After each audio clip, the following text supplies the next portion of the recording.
Hello students, आज हम 80286 architecture के बारे में पढ़ेंगे। So it is a compatible to include a memory management unit MMU. So it can address 16 MB of physical memory space because of the memory management, right? So the Intel 80286 had a 24-bit address bus and was able to address up to 16 MB of RAM compared to 1 MB of its predecessor 8086. So it was designed for multi-user systems with multitasking application, including communications and real-time process control.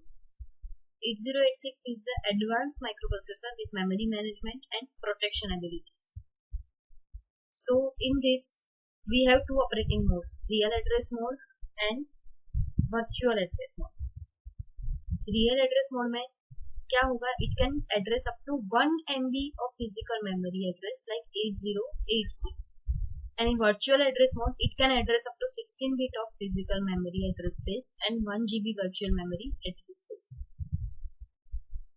So it is a 5 times faster than 8086 processor. This is the architecture, or we can say block diagram of 80286. So इसमें address unit में क्या आएगा, address unit में segment registers, offset address and physical address adder आते हैं, right?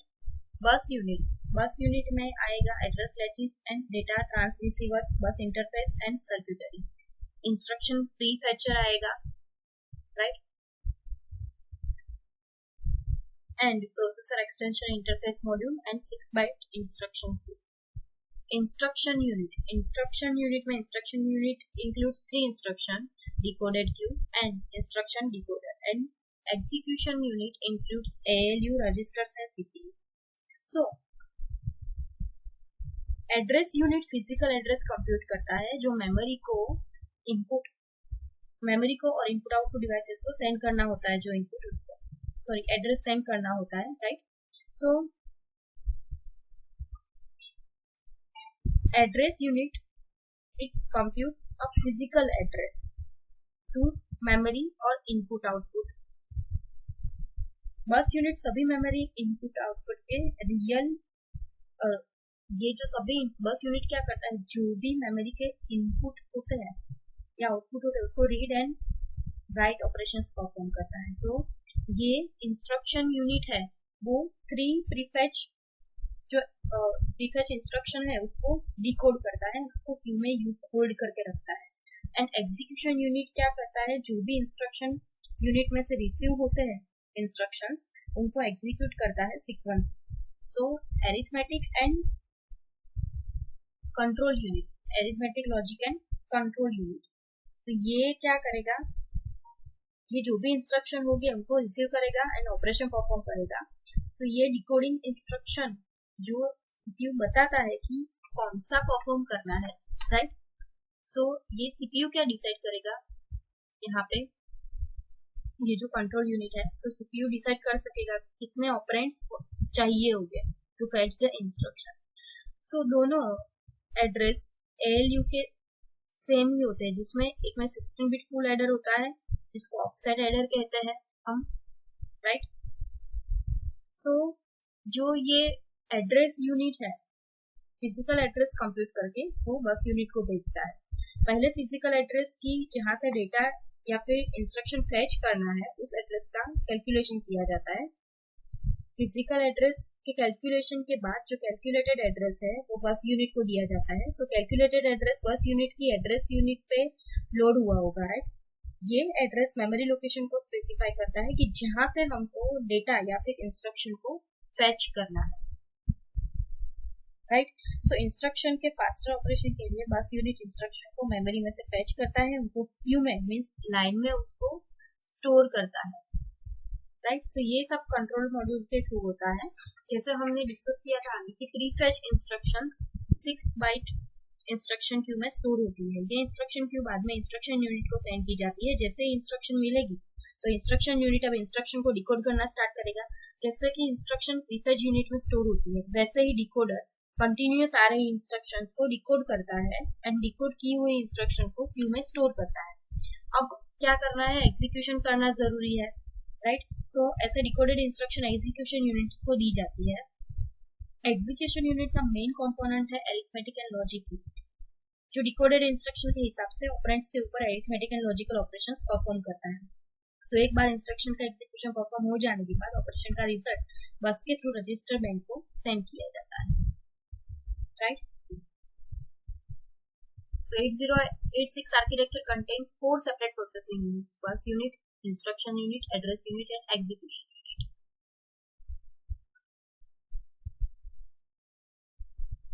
Components of bus unit are address and latches drivers, right? Address data and data status lines को demultiplex करती है, right? Bus control is a computer bus जो CPU के साथ जो devices होती है उसको communicate करने की permission देती है।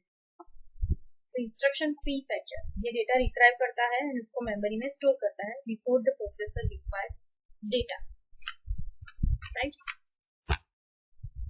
Processor extension interface. So by this it helps to convert the external hardware blocks, right? Data transceivers module used to convert electrical signals to optical signals and optical signals to electrical signals, right? So these are the components of bus unit.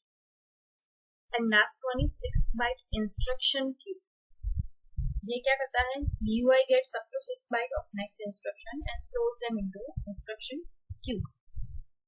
Now bus unit performs all memory input output read and write operations, prefetch instruction bytes, right? ये सभी memory and input output devices में read and write operation perform करता है। ये हमने आगे देखा जैसे an instruction cycle को वो prefetch करता है। To control transfer data to and from processor, extension devices like 80287 microprocessor. Whenever bus unit is not using the buses, it prefetches the instruction bytes and put them into 6-byte prefetch queue. And it is also take care of communication between CPU and coprocessor. उसके साथ जो coprocessor जुड़ा होता है उसका भी वो communication करता है उसके साथ भी। Instruction unit 3 decoded instruction queue, instruction decoder, 2 part है इंस्ट्रक्शन यूनिट में, राइट। सो उसके फंक्शंस क्या है, fully decodes up to 3 prefetch instructions, right. वो प्रीफेच इंस्ट्रक्शन मींस जो इंस्ट्रक्शन क्यू में इंस्ट्रक्शन होते हैं उसमें से वो क्या करेगा, 3 जो इंस्ट्रक्शन हो गए प्रीफेच इंस्ट्रक्शंस उसको होल्ड करेगा क्यू में एंड देन उसके बाद एग्जीक्यूशन यूनिट क्या करेगा, उसको एक्सेस करेगा। तो एक साथ वो क्या करेगा, 3 प्रीफेच इंस्ट्रक्शन को डिकोड करेगा। It helps the processor to speed up by pipelining the instruction. Pipelining हमको पता है कि जो भी इंस्ट्रक्शन होंगे वो सीक्वेंस में होंगे, तो जैसे जैसे वो इंस्ट्रक्शन फैच होते जाएंगे वो वैसे वैसे एग्जीक्यूट होते जाएंगे। Now execution unit, the components of execution unit में it includes arithmetic logic unit, registers and control unit. Registers are general purpose registers, index and pointer, flag registers and machine status word. Functions are to sequentially execute instructions received from the instruction unit. मतलब जैसे जैसे मैंने आगे बताया कि जो भी instruction आएंगे, राइट, इंस्ट्रक्शन यूनिट में से उसको वो रिसीव करता जाएगा सीक्वेंस में और सीक्वेंस में उसको एग्जीक्यूट करता जाएगा। और एएलयू क्या करेगा, जो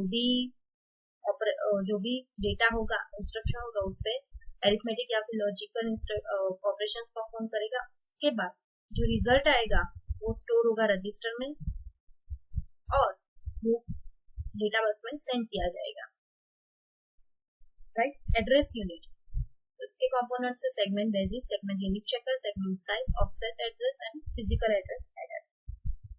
जब 8086 रीड एड्रेस मोड में यूज होता है, address unit segment base and offset के साथ एड्रेस कंप्यूट करता है, राइट। देन सेगमेंट रजिस्टर्स जो है, ठीक है, वो सेगमेंट का बेस एड्रेस होल्ड करने के लिए यूज होते हैं। एंड इंस्ट्रक्शन जो पॉइंटर है, instruction pointer and stack pointer, base pointer, source index, destination index, जो करंटली एक्सेस हुई होती है उस बाइट का ऑफसेट होल्ड करके रखता है। सो 80286 प्रोटेक्टेड वर्चुअल मोड में यूज होता है। 24 एड्रेस लाइन यूज होती है इसमें, राइट, जो 16 MB तक की फिजिकल मेमोरी को एक्सेस कर सकता है। So it computes physical address that will be sent out memory or input output devices by bus unit. 80286 operate on two different modes, real and protected virtual address mode. Register organization of 80286 इसमें 8 16 bit के general purpose registers होते हैं, AX, BX, CX, DX, SP, BP, SI and DI. Start pointer, base pointer, source index, destination index, right? And 16-bit segment registers, कौन से? Code segment, stack segment, data segment, extra segment. It has also instruction pointer which is of 16-bit flag registers. In addition, one new 16-bit machine status word register.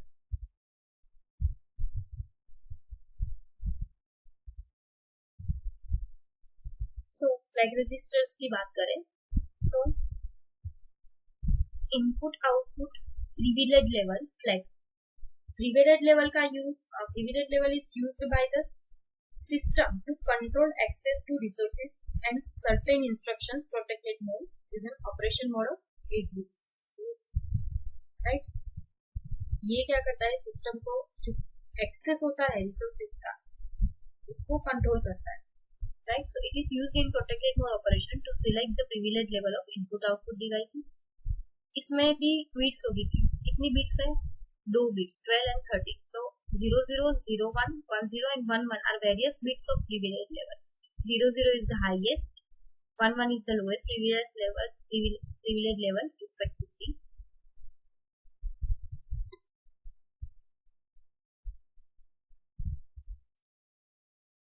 Nested task flag. It is used in protected mode. It is set when one task invokes the another task. Protected mode is an operation mode of 80286, right? ये system software के virtual memory, paging and self multitasking जैसे features को use करने की permission देता है। So it consists 4 flags. Machine status word MSB register में कितने आएंगे? 4 flags. PE, MP, EM and TS are 4 lower order bits, D19 to D16 of upper word of this flag register. Protected mode enable, PE. If it is 1, places 80286 into a protected mode. If it is 0, it can be only reset by resetting CPU. मतलब जब CPU reset करेंगे तभी वो reset होगा। ये तीनों है PS, EM and MP used to indicate whether the processor extension is present in system or not. मतलब कि processor extension मतलब एक नेट, उसके साथ कोई एक प्रोसेसर होगा कि नहीं, प्रोसेसर का एक्सटेंशन होगा, right.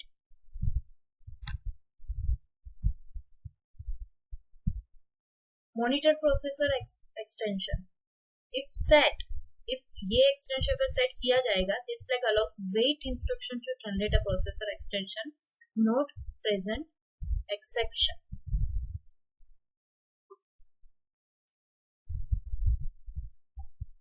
emulate processor extension flag is set, EM means emulate coprocessor bit is set to cause all coprocessor ports to generate a coprocessor not available port, मतलब कि कोई एक्सटेंशन अवेलेबल नहीं है, कि कोई दूसरा प्रोसेसर अवेलेबल नहीं है। And TS task switch, TS is automatically set whenever a task switch operation is performed. Task switch मतलब एक टास्क में से दूसरे टास्क पे स्विच होना, तो ये जब परफॉर्म होगा ये ऑटोमेटिकली सेट हो जाएगा ये flag. So these are the flag register 0 to 31, उसमें 19 तक ही ये फ्लैग यूज होते हैं, ये अनडिफाइंड है. Now real address mode. Address unit computes the address with segment base and offset like 8086, right? So maximum physical space allowed in this mode is 1 MB. When 8086 get reset, it always starts execution in a real mode. वापस से जब restart होगा तो execution real mode में ही start होगा. So task of a real mode initializes instruction pointer and other registers of 8086. मतलब कहाँ से एग्जीक्यूशन स्टार्ट होगा, राइट? तो इंस्ट्रक्शन पॉइंटर क्या करेगा, जो भी इंस्ट्रक्शन होगा उसको होल्ड करके रखेगा, मतलब उसको पॉइंट करके रखता है जो भी इंस्ट्रक्शन होता है उसको. So initialises the peripheral means input output devices, enable interrupts, set up descriptor table. So read address mode में 1 MB तक फिजिकल मेमोरी को एड्रेस कर सकती है, राइट? वर्चुअल एड्रेस मोड में 16 बिट तक की फिजिकल मेमोरी स्पेस को एड्रेस कर सकती है, right? So it prepares for entering in protected virtual address mode. Protected virtual address mode. So 8028 is the first processor to support the concept of virtual memory and memory management. Descriptor क्या है? Descriptor segment की length के बारे में information collect करता है, right? So descriptor table में store होते हैं जो बेसिकली डिस्क्रिप्टर का एरे है, एंड सिलेक्टर्स ये टेबल की इंडेक्स होती है, राइट? सो इसमें हम पढ़ेंगे डिस्क्रिप्टर का concept. So here the address unit act as a memory management unit (MMU). All 24 address lines are used and can access up to 16 MB of physical memory. And if descriptor table scheme is used, it can be address up to 1 GB of virtual memory. Virtual memory का concept आप सब लोग operating system में पढ़ चुके हो. So memory management unit translate the virtual memory address into physical memory address. ये इसका काम है, right? So virtual memory can be many times larger than physical memory. Only programs that are currently required for them were from the secondary storage such as hard disk to physical memory RAM for execution. मतलब कि जो currently अभी programmes चल रहे होते हैं वो उसको ये क्या करता है, MMU क्या करता है, सेकेंडरी स्टोरेज होती है, secondary storage device means hard disk, उसको वो फिजिकल मेमोरी में ले आता है. Physical memory means RAM. So this is desirable as a microprocessor is supposed to store large programs and data can't be accommodated in a physical memory space. MMU का काम क्या है? ये ऐसा मेमोरी मैनेजमेंट करता है कि हम वर्चुअल मेमोरी का यूज कर रहे हैं, सो फिजिकल मेमोरी स्पेस की ज्यादा रिक्वायरमेंट नहीं होगी और हम लार्ज अमाउंट के प्रोग्राम्स को, लार्ज साइज के प्रोग्राम को भी स्टोर कर सकते हैं. So what is the role of MMU? The hard disk is in a virtual or logical address space but not in the physical address space, right? Hard disk is in a virtual or logical address space. Physical address space में वो नहीं होगा. So faster memory such as RAM is used as a physical memory. Before microprocessor execute a program, it checks whether the program is available in a physical memory or not. अगर programme physical memory में available नहीं है, that means कहाँ से लाया जाएगा, secondary memory to physical memory. So if available space is inadequate in the physical memory, some less important unused program can be swept back to the secondary memory to create a space. मतलब कि physical memory में अगर space है तो जो भी unused program है, important program नहीं है, वो उसमें हम swap कर सकते हैं. Protected virtual address. The complete virtual memory is mapped with the 16 MB of physical memory. So अगर प्रोग्राम की साइज 16 MB से ज्यादा है तो वो कहाँ पे हार्ड डिस्क में स्टोर होगा and will be executed by swapping as per the sequence of execution. और जो बड़े प्रोग्राम होंगे वो डिवाइड हो गए सेगमेंट्स या फिर पेजेस में, वो भी कैसे अप्रोप्रिएट सीक्वेंस में अरेंज हो गए। सो इसका डिफरेंस देखते हैं। Real address mode and protected virtual address mode can only address up to 1 MB of system memory and act as a fast 8086, and it can address up to 16 MB of system memory. It doesn't support the concept of virtual memory, but it does support the concept of virtual memory. Real mode provides no support for memory protection, multitasking, or for privilege levels, but protected mode provides support for memory protection, multitasking, and for privilege levels. Initially, every processor in this real mode is MSW flag PE bit to set to 0. Processor will switch to protected virtual address mode by setting up MSW bit to 1. PVAM descriptor की बात करें, so these smaller segments or pages have been associated with the data structure is known as a descriptor. Segments means partition, right? So this smaller segment or pages जो data structure के साथ associated है, जैसे मैंने बताया कि ये क्या करता है, डिस्क्रिप्टर्स डिस्क्रिप्टर टेबल में स्टोर होते हैं, right? So it is a array of descriptor. It contains information of programs और pages. So the data structure descriptor is essentially one such identifier of particular program or segment.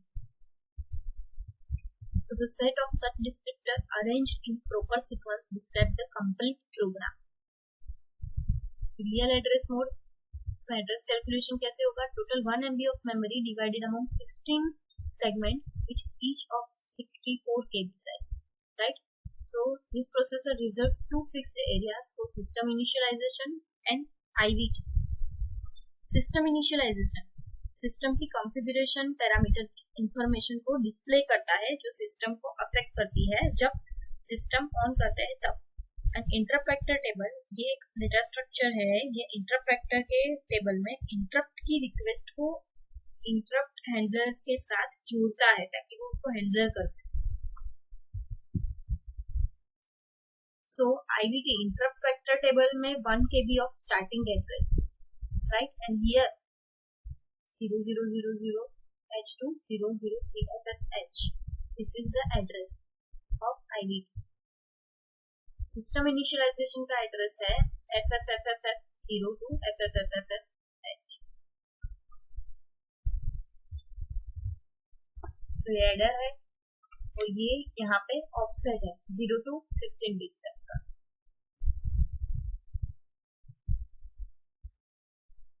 और ये इसका segment address है, right? ये सभी adder में add हो गए. Offset and segment selection address. It is of 20-bit physical memory address. Physical address calculation is PVAM.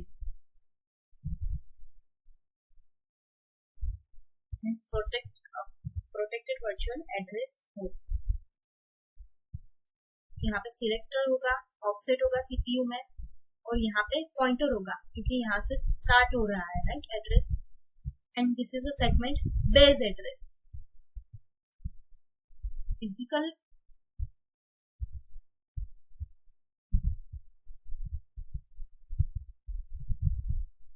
Virtual memory and memory management के कॉन्सेप्ट को सपोर्ट करने के लिए 80286 मेमोरी के 80286 क्या है? वो एक फर्स्ट प्रोसेसर है, राइट? सो वर्चुअल मेमोरी के कॉन्सेप्ट का इम्प्लीमेंटेशन फिजिकल मेमोरी का यूज करके होता है जो CPU डायरेक्ट एक्सेस कर सकता है.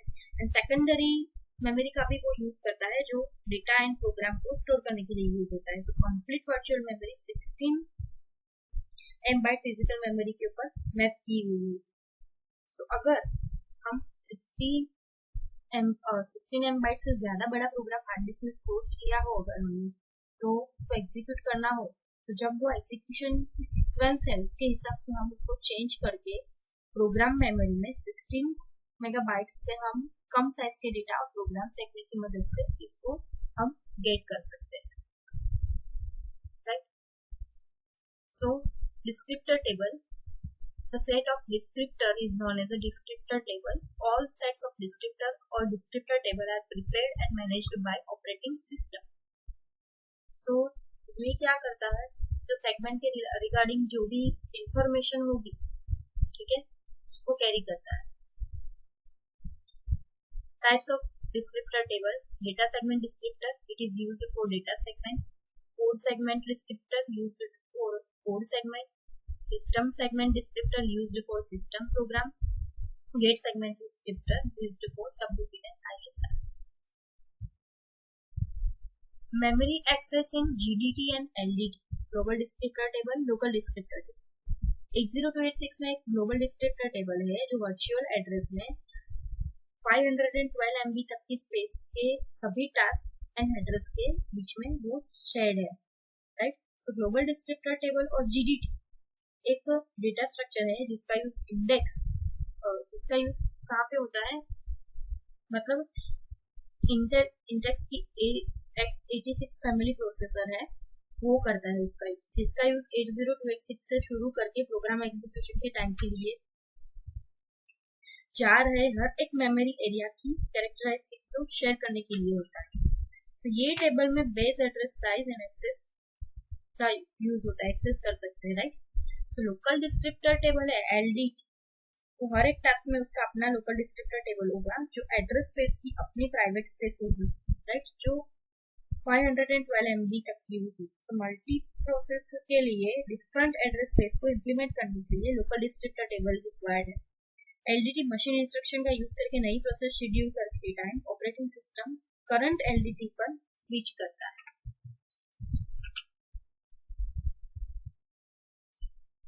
सो पीवीएम सिलेक्टर 0 to 15 बाइट में इतनी बाइट है, 3 to 15 वो सिलेक्टर की है. 3 to 15 points to the entry of descriptor table.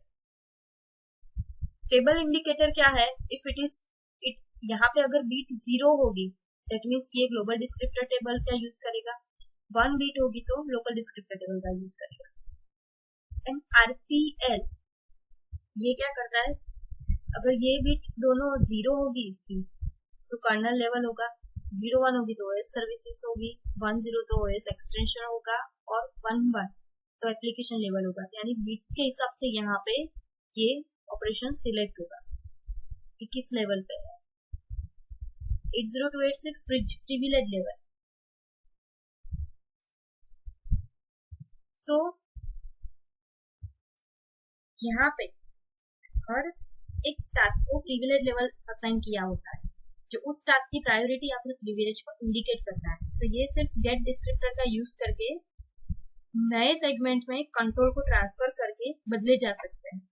so, जो लेवल सबसे ज्यादा प्रिविलेज लेवल पे वर्क कर रहा होता है उस टास्क का जीडीटी एंड एलडीटी में भी सेगमेंट हो गए, उन सभी डेटा सेगमेंट को एक्सेस कर सकता है. तो टास्क जिसमें कम से कम प्रिविलेज लेवल 3 पे एग्जीक्यूट हो रहा होता है वो टास्क जिसमें डेटा एंड दूसरे डिस्क्रिप्टर का लिमिटेड एक्सेस होगा. सो रिंग्स का यूज सिस्टम सॉफ्टवेयर को डेटा प्रोसेसिंग के लिए टास्क को रेस्ट्रिक्ट करने का परमिशन देता है. सो मोस्टली ये जो रिंग एनवायरनमेंट है ऑपरेटिंग सिस्टम एंड दूसरे सभी सिस्टम डिवाइसेस वो रिंग 0 पे चलती है एंड एप्लीकेशंस रिंग 3 पे चलते हैं, right. So this is our 4 types of kernel level. 00 इसका हाईएस्ट लेवल है, 01 which is providing OS services, 10 OS extension, and ये रिंग में जो थर्ड है ये एप्लीकेशंस के लिए है. This is the lowest privilege level. Descriptor table GDT and LDT. So a segment cannot be accessed if its descriptor does not exist in either LDT or GDT. So set of descriptor arranged in a proper sequence describe the complete program. मतलब descriptor क्या करता है, descriptor table में descriptor हो गया जिसमें segment की details होगी, ठीक है, तो वो इसमें होना चाहिए which are arranged in a proper sequence describe the complete program. Its descriptor is an 8 byte long. So descriptor is a block of contiguous memory location containing information of a segment. And segment का base address, segment की limit, उसका type और इसका privilege level. Means वो क्या करेगा, prevents unauthorized access. Segment availability is physical memory and descriptor type. Segment used by another task. Descriptor table. इसमें दूसरा भी है कि the GDT contains the information about segment that are the global in nature that is available to all programs and normally used most heavily by operating system. LDT contains the descriptors that are application specific. So global descriptor is known as a system descriptor and local descriptor is known as an application descriptor. Global descriptor tables based address is stored in GDTR, GDT register and LDT register.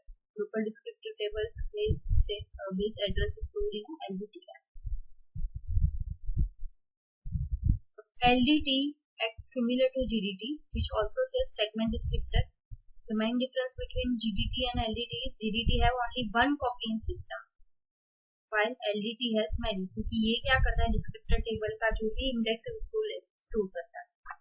GDT may not change during execution, while LDT often changes when task switches. जब task switch होगा एक task में से दूसरे task में तो वो change हो सकता है. Entry of LDT is saved in GDT. Entries in GDT and LDT have the same structure. Both of are 8-bit long. Right?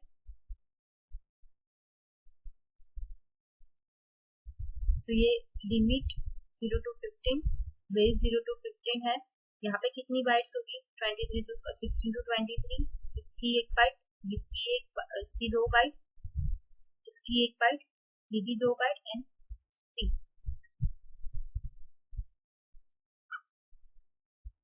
Data and code segment descriptor में ये जो तीनों है,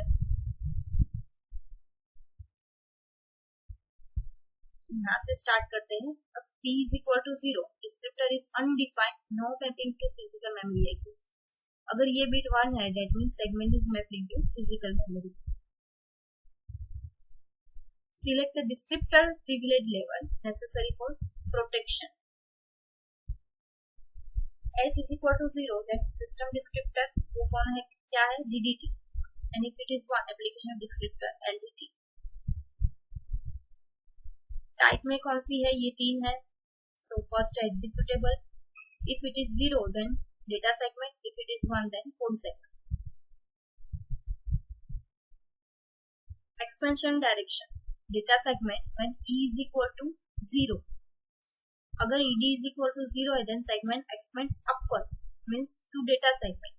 And if it is 1, then segment expands downwards, means stack segment.